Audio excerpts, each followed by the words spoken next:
The Echo of Moonlit Runes, Part 1. On the outskirts of Blackroot Hill, where twilight pools like ink, a lone lantern swung upon the wind. Its pale glow trembled over crumbling gravestones and ancient yew trees whose twisted branches seemed to murmur secrets.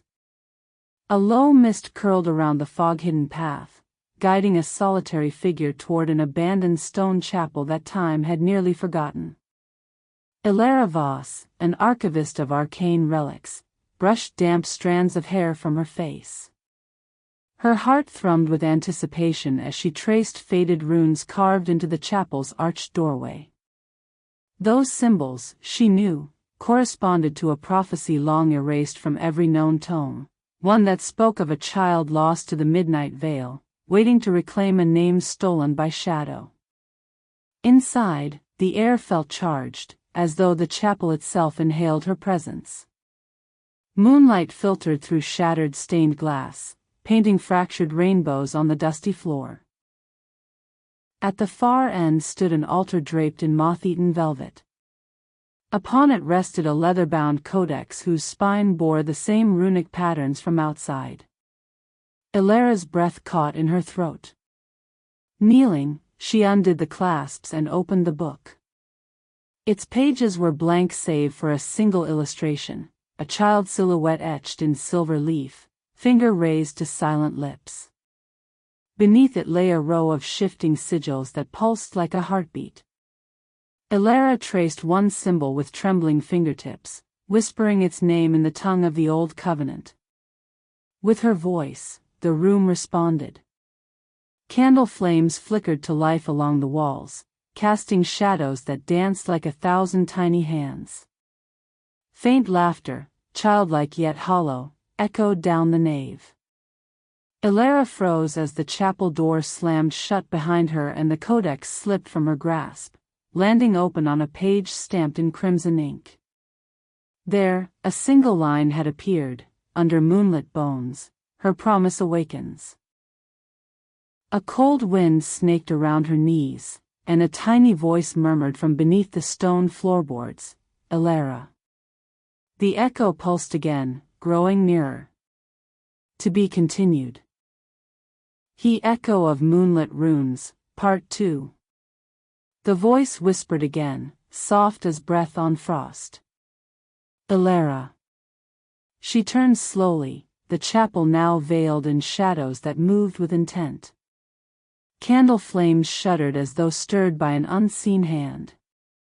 The codex lay open, its pages rippling despite the absence of wind.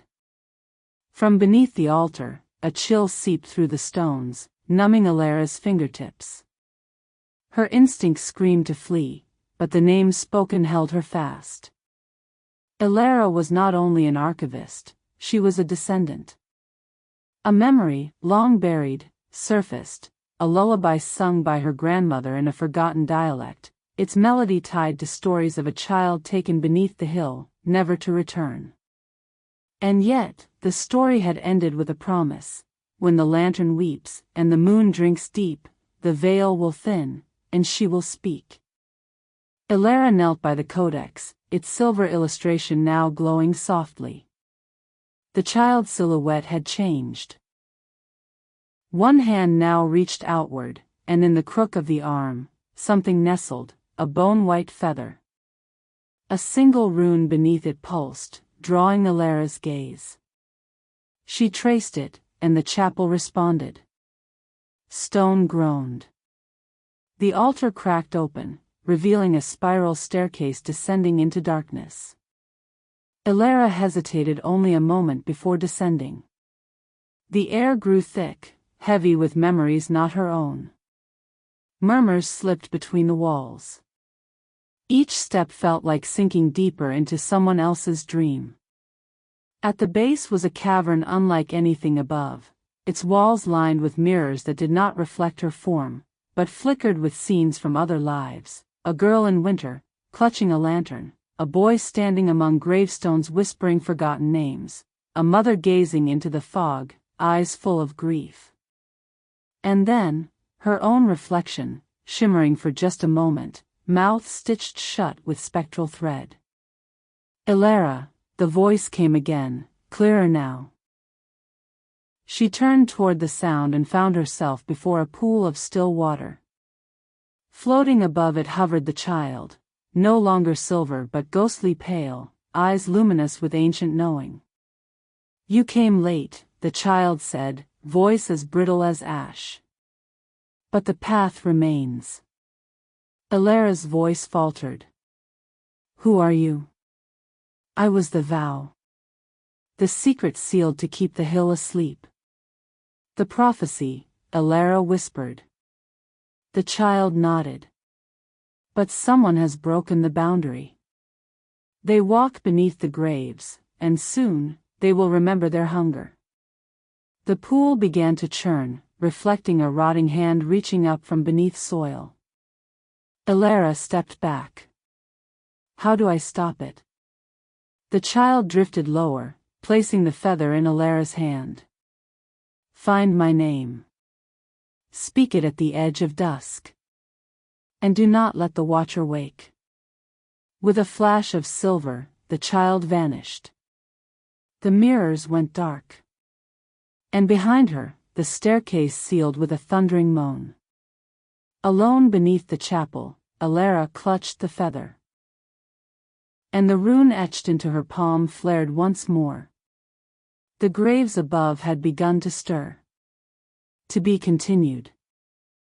The Echo of Moonlit Runes, Part 3. The earth above stirred, and with it, the veil between realms began to fray. Ilara, standing alone in the subterranean cavern, gripped the bone-white feather like a talisman. Her breath left frost in the air, and the rune on her palm now pulsed in rhythm with something vast and ancient beneath the hill. She didn't understand the full depth of what had awakened, but the Codex's prophecy was clear: if the Watcher stirs, memory itself will unravel. A crack split the wall behind her. From within oozed a shadow, not a figure, but an emptiness that devoured light. She backed away as the mirrors lining the chamber shivered, one by one, until the final one splintered and revealed a doorway. Stone-carved, overgrown with moss, its threshold hummed with forgotten names. Ilara stepped through. The passage opened into a hollow grove lit by no sun or moon, only a dull violet glow rising from fungal blooms and suspended motes of light. Above her, hanging like inverted chandeliers, were skeletal roots. They swayed and whispered stories of the hill's buried truths. She wasn't alone. In the center of the grove stood a cloaked figure, draped in robes stitched from parchment and ash. Its face was masked, the texture like polished bone.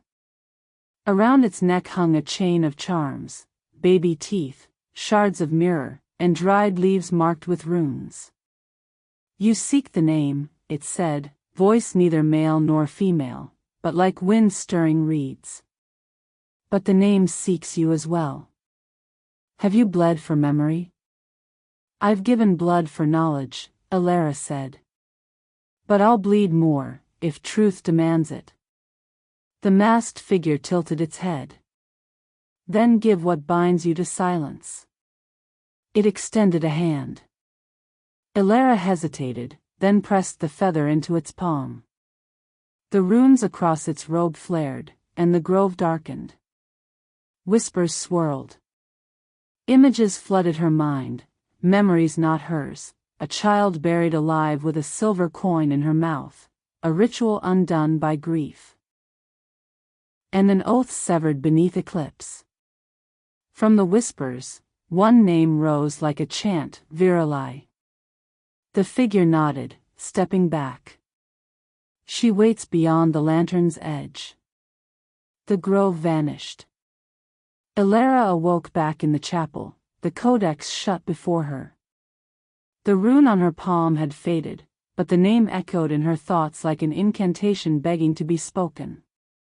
Outside, the wind howled. The graves were no longer still. The veil is thinning. To be continued. The Echo of Moonlit Runes, Part 4. Above the chapel, wind screamed like a creature grieving its own birth. Trees bowed toward Blackroot Hill, branches clawing the sky. The graves, once still, rippled like water disturbed by an unseen pulse. Elara stood beneath the fractured altar, the codex sealed again and her palm faintly tingling where the rune had once glowed. She knew the name now, Virali. And with it, a truth whispered through generations and buried in inkless pages. But a name alone wouldn't stop what stirred beneath the hill. The Watcher, the thing that devoured memory and rewrote pasts, had begun to open its eye.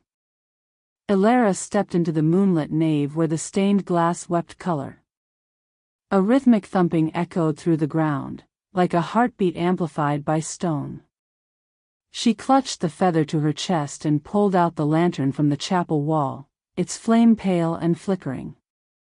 If she could find the echo gate, she could seal the breach, or be devoured trying. The path led her to the ancient graveyard where her story had first begun.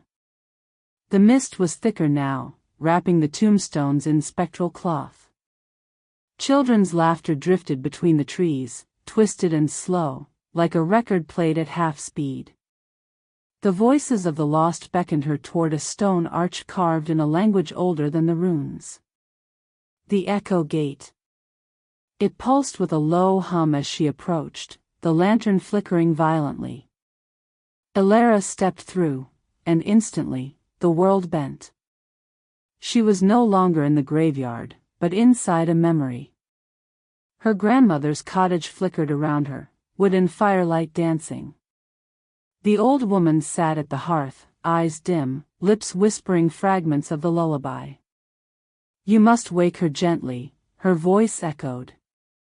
"Or she'll dream herself into you." Elara tried to speak, but her mouth wouldn't move. The lantern dimmed until only darkness remained. Then, a hand on her shoulder. She turned to see a ghostly figure. The child from the codex, eyes pale with stormlight. "You have 1 hour," she whispered. "Find the Watcher's true face. Name it. And then forget me forever." The lantern burst into silver fire. The memory shattered. And Elara was back in the graveyard, with something behind her breathing too slowly to be human. A new rune pulsed beneath her skin. The clock had begun to tick. To be continued. The Echo of Moonlit Runes, Part 5. Elara's heartbeat thundered as she broke from the graveyard's edge into the creeping mist. Behind her, a low groan resonated through the earth. The Watcher followed, its presence a hollow distortion in the fog, shapeless but alive with intent.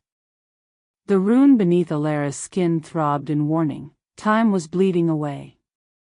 Clutching the silver flame lantern, she retraced her steps toward the chapel threshold. Each tombstone she passed bore a name she almost recognized, fragments of her own family tree, lost to the Watcher's hunger. Whispers curled around her ankles, begging to be heard, memories unraveling in the wind. At the chapel door, she halted. The Watcher emerged from the mist, a silhouette woven from pale light and shadow, its form flickering through every face she had ever loved. At its center was a hollow circle where a heart should be, an empty cavity sucking warmth from the night. "Elara," it whispered in a chorus of voices she once knew. "Remember me." She raised the lantern until its flame burned white-hot. The Watcher recoiled, its shape rippling like disturbed water. With a steady breath, Elara spoke the name given by the child, Virali. The word cut through the fog like a blade. The Watcher froze, its hollow core glowing with stolen memories. "You bind me," it hissed, the chorus stuttering. "Yet you must choose, my face for your memory." Elara's vision blurred. The Watcher offered a final temptation: reunions, resurrected voices, childhood laughter.